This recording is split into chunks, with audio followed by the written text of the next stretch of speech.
Ryan, ano na yung detalye nitong engkwentro ng tropa ng militar sa NPA sa Negros Occidental? Aga yung mga nasawi ay commanding officer nitong SDG at political instructor ay yung dalawa. Kinilala ng militar ang mga nasawing rebelde na sina Joan Lacio Encancion alias Mark at COVID na nagsisilbi umunong Vice Commander Officer ng Centro de Gravidad o SDG Platoon at Julina Martinez Sergio alias Chloe, ang political instructor naman ng SDG Platoon.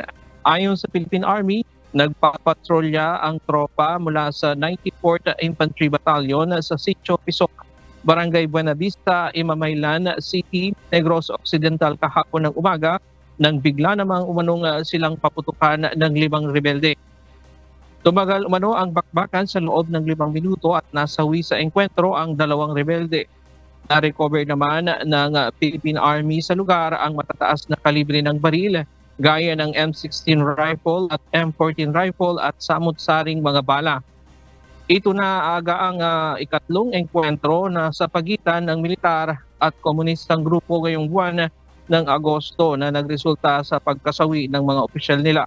Matatandaan nitong mga nakaraang linggo ay nasawi rin na ang iba pang umano'y opisyal ng CCP-NPA na sina Vicente Hinojales, Elias RG, Haji, Mandi at LJ, Maria Concepcion Araneta Bocala alias Inday at Concha, at Vivian Torato alias Moray at Minerva.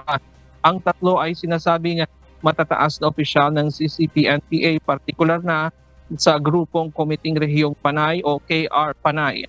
Si Concha naman ay sinasabi ring National Democratic Front consultant. Samantala, tiniyak naman ng Armed Forces of the Philippines na magpapatuloy ang kanilang operasyon upang tuluyan ng malansag ang natitira pang puwersa ng rebeldeng komunista.